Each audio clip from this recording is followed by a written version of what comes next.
morning, children. In the previous class, we have discussed about secularism. I hope you remember it. What is secularism? Secularism is that where all the religions they are treated equally and none of the religions they are given due importance. Nowhere in the eyes of law, in the eyes of the people, and nowhere but instead they are treated equally and even respected equally. That is what we discussed secularism. I hope you all have read this chapter from the book. Today we are going to cover the last topic of this chapter, and today we are going to study about Indian secularism. Can you guess? And I think you might be knowing it, no need to guess also, about Indian secularism. What type of religion do we follow in India? Is there any particular religion, or all the religions they are given equal importance? Yes, I do agree that all the religions they are given equal importance, whether they belong to minority group or they belong to majority. So let's start with the explanation of Indian secularism. So children, let's start about Indian secularism. Once children, Prahlad Balacharya, he is the seventh Chief Justice of India. He said that the state does not owe loyalty to any particular religion. Neither it is irreligious nor anti-religious, but it gives freedom to all religions. Means he said that the state, it is not like that there is no religion in state. No, it is anti-religious. It does not preach any religion, but it gives equal freedom to all religions. Children, what do you understand through this picture? On one side, it is religion. On the other side, there is state. Can you guess what is it this in between? Children, this here is secularism. That is, we are talking about the Western concept that the religion is on one side and the state is on the other side, and in between is the wall of secularism. Okay, what I have explained is this, children. In between is the wall of secularism. On one side is religion and the other side is state. So, we shall describe Indian secularism as treatment of all religions by the state. Unlike the Western concept or secularism, which envisions a separation of religion and state. That is, in Western concept, there is a separation of religion and state. But when we talk about India, it envisions acceptance of religious laws as binding the state and equal participation of state in different religions. It is not like that the Indian government cannot interfere in the religious affairs.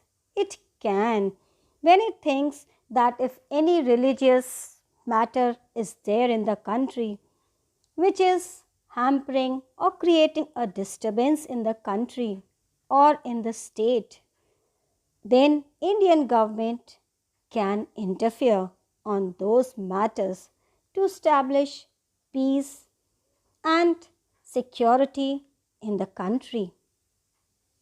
Let's understand this with an example, children. What do you see here? It is so simple. We see here the different religious people standing all together, though they are different in their religion. But what is their ultimate identity? Their ultimate identity, children, is that they are all an Indian. So, this is their identity, not the separate identity that they belong to this religion or they belong to that religion, but the whole soul identity is that they are an Indian and they belong to the country India. Now we shall explore secularism. Here we are talking about the post-independence. Children, post-independence means just after the time period when our country got independence.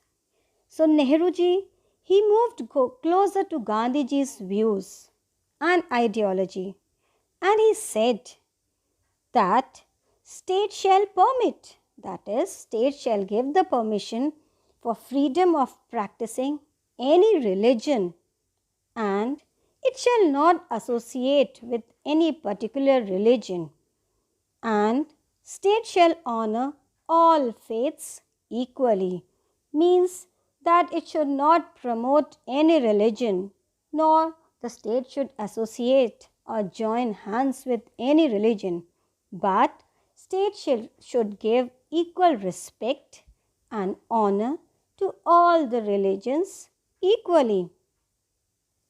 Now, that was the time we talked about the post independence. Now, here I'll tell you about when the Constitution of India was framed. What were the changes? What were the amendments made in the Constitution of India regarding secularism? Here, children, though it is little difficult to understand for you all, but it is quite necessary to understand. When we are talking about the secularism, these 4 articles are very important, which is given in our Indian Constitution. Article 25 says that freedom of conscience and free profession, practice and propaganda of religion. Article 26 says freedom to manage religious affairs. Article 27 says that freedom to payment of taxes for promotion of any particular religion. And finally, Article 28 says that freedom as to attendance at religious instruction or religious worship in certain educational institutions. Children, I hope you understand all these 3. The 4th one is that when we talk about educational institutions, the Constitution has given instructions that any one particular religion should not be preached in any of the educational institutions. Neither it should give instructions regarding any religions or religious affairs. What do you see over here?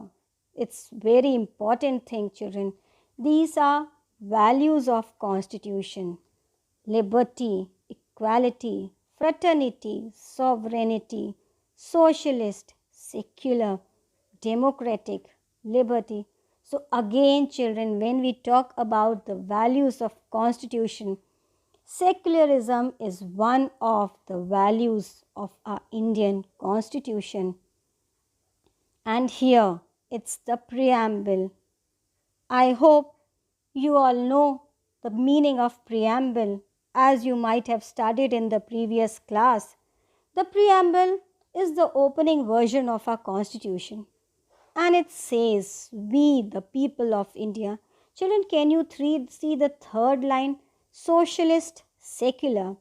In 42nd Constitutional Amendment, children, this word secular is added to our Constitution of India. So we can say this secularism is not of today. It is of the time when our country got independence. Until today we are following the policy of secularism, means to say that we are not giving importance to any particular religion. On the whole, we are treating each and every religion with equality, fraternity. Children, What do you see in this slide? It's a very simple and easy to see and to understand. We see different religions, the name of the different religions which we have in our country: Hinduism, Jainism, Buddhism, Sikhism, Islam, Christianity. But have you guessed one thing above all these religions? Yes, the thing is the word Indian, which is framed. Can you see with this white alphabets? INDIAN. Though we are having different religions and different religious groups in our country, but above all, their identity is that we are Indian. So, though we write different religions' names, but when we join all the religions, the word Indian is formed. So, this is our identity. Now, I want to quote the few sayings of a few great personalities of our country. I know everybody know this famous personality. He is our ex-Prime Minister, Mr. Atal Bihari Vajpayee. Once he said, if India is not a secular nation, then India is not India at all. And this the great personality, I think everyone, every single citizen, whether a small child or an elderly person, everybody identifies him. He is our Honorable Prime Minister, Mr. Narendra Modi. He said, my definition of secularism is very clear. The sole religion of the government is nation first. The holy book is the constitution. Children, here, but we see there are some drawbacks. The people, some groups, they are taking undue advantage of secularism. What do you understand with this picture? Here we are seeing secularism, and behind this secularism are hidden some groups, some religious groups of people, and they are throwing the bomb of communalism. Children, they wanted the different state, the different identity of their own religion, of their own community. That's why they are creating chaos and they are creating chaos and fight in the country.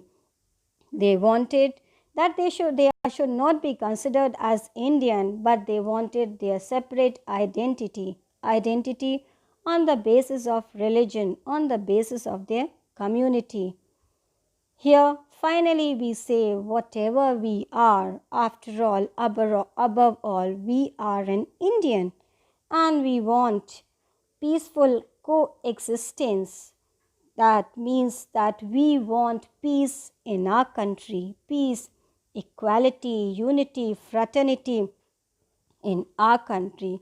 And we should work, all of you, we should work together to establish this peace and feeling of brotherhood in our country. And children, this is again a very simple slide. But can you understand the importance of this picture? This is a rope. I know everybody know what is rope. And this rope is binding, this rope is of secularism, and it is binding all the religions together. Can you see here, children, the symbols of different religion? So this rope of secularism is binding all the religions together in our country. That's all for today. I hope you have remembered the previous class, the introductory part of secularism, and today what all we study about Indian secularism. How did this word secular come into the constitution, entered in the preamble, and finally it is part and parcel of our life. Being an Indian, we should follow, we should develop the feeling of secularism. That's all, children, for today. Have a good day.